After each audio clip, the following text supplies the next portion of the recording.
your CF story and your daughter, and why you're here and how you got involved, and kind of what your vision is, so everybody can support you and cheer you on and be a part of this beautiful journey.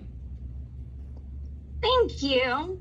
I'm gonna try really hard not to break out and bust down crying through this, so I can stay with an even voice and everybody understand me. So I'm Ashely. I am 35 years old. I'm a mom of 2. My son Levi is 10 and my daughter Aurora is 2. My daughter Aurora was born right in the thick of the pandemic, and we got her diagnosis of cystic fibrosis really early. She had surgery at 2 days old due to meconium ileus. And then we spent 18 days in NICU, away from, an hour away from home. So we finally got to bring her home. She had an ostomy for 5 months. She had her second surgery when she was 5 months old to reverse the ostomy.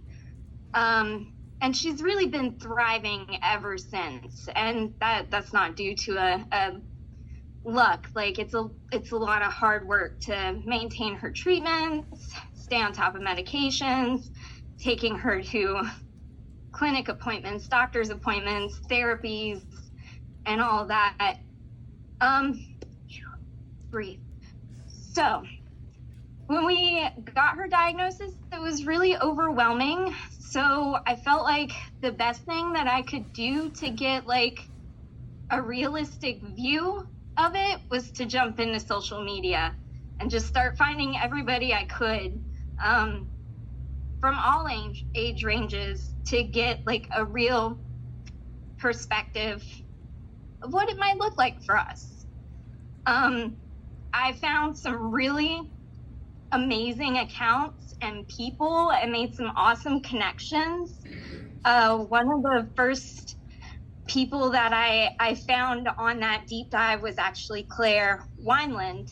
So following her stuff and finding Claire's Place Foundation, I got connected with Melissa and their organization and just fell in love with what they were doing and really just wanted to get involved more.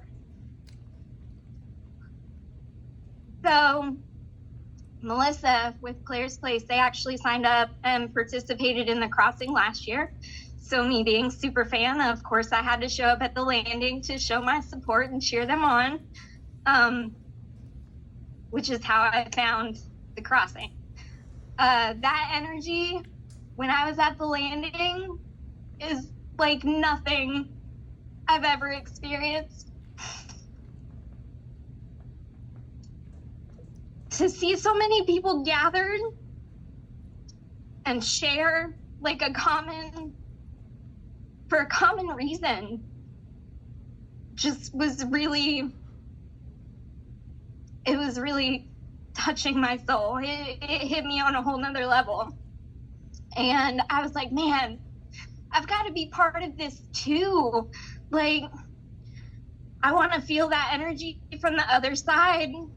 And not just for me wanting to be part of that, but it's such a huge thing, a huge task to take on, a commitment, a dedication.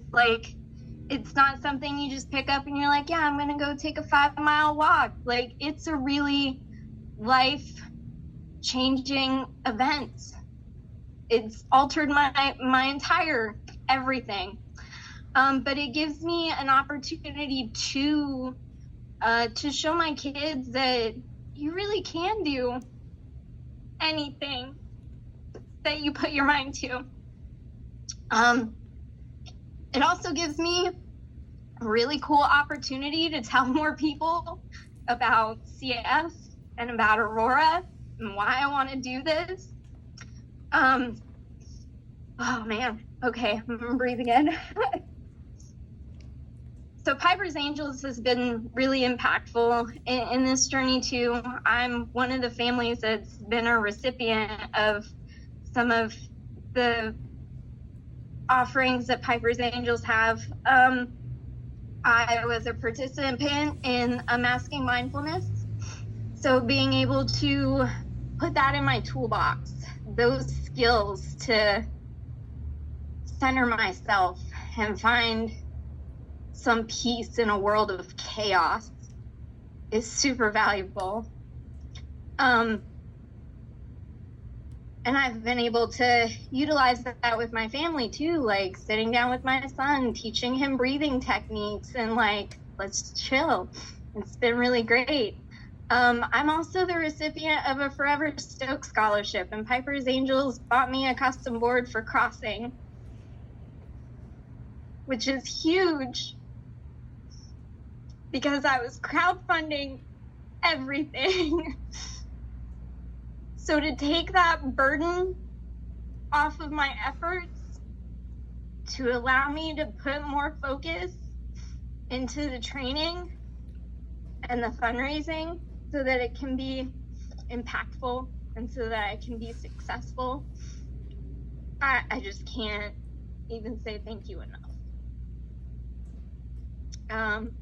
Yeah, so I'm really excited. I'm looking forward to going to Bimini. I've never traveled that far, so it's going to be really exciting.